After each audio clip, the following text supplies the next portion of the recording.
en action, un programme de la télévision des Nations Unies. De loin, Kizalagash ressemble à un village tranquille et typique du Kazakhstan, mais l'an dernier, cette communauté rurale a été quasiment anéantie par l'un des pires désastres qui a sévi dans ce pays depuis des décennies. Le 10 mars 2010, le barrage a craqué sous la pression de l'eau de la fonte des neiges et de la pluie. Des torrents d'eau se sont déversés, tuant 45 personnes, en blessant 300 autres et laissant des centaines de maisons en ruine. Quand le niveau de l'eau a monté, Burkin Jumagulov s'est retrouvé bloqué chez lui avec sa famille.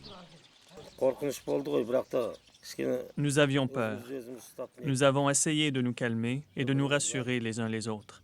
Quand l'eau a commencé à entrer, nous avons dû mettre notre fille et notre petite-fille sur l'armoire pour leur sécurité.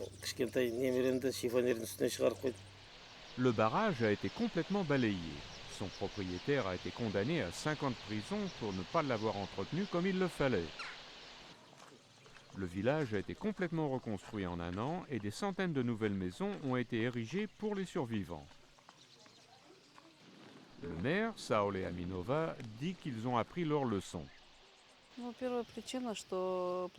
La raison principale de la destruction du barrage est qu'il était dans les mains d'un individu qui ne s'en est jamais occupé. Il n'y a pas eu d'inspection et le barrage a été laissé à l'abandon. La tragédie de ce barrage au Kazakhstan a souligné l'importance du maintien des barrages de l'époque soviétique.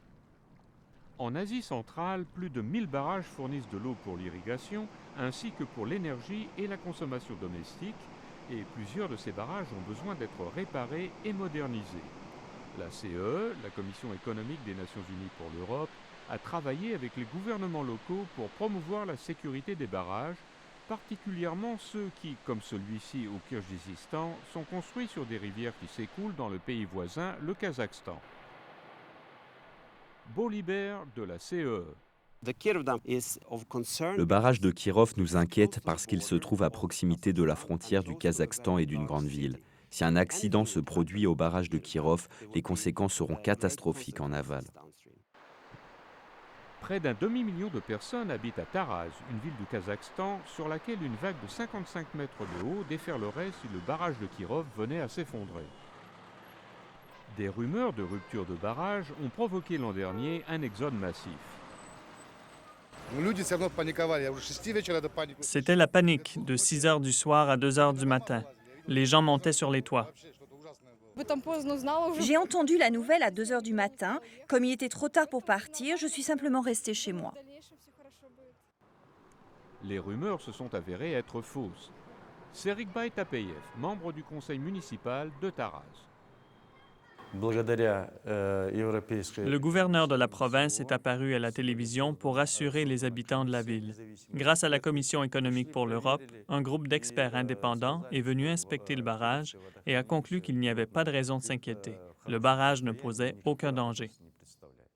Les gouvernements du Kazakhstan et du Kirghizistan ont demandé à la CE de coordonner cette inspection et de trouver les fonds pour garantir la venue de l'équipe d'experts. Bolibert dit que la CE va principalement aider à améliorer le programme de surveillance du barrage. Nous avons recommandé de sécuriser le barrage de Kirov en installant des détecteurs avec un système d'information facile d'accès pour les propriétaires du barrage du côté du Kirghizistan, ainsi que pour les responsables du côté du Kazakhstan. La coopération pour la sécurité des barrages profite aussi bien aux pays en amont qu'aux pays en aval. Les 5 républiques de l'Asie centrale œuvrent pour assurer la sécurité des gens de la région.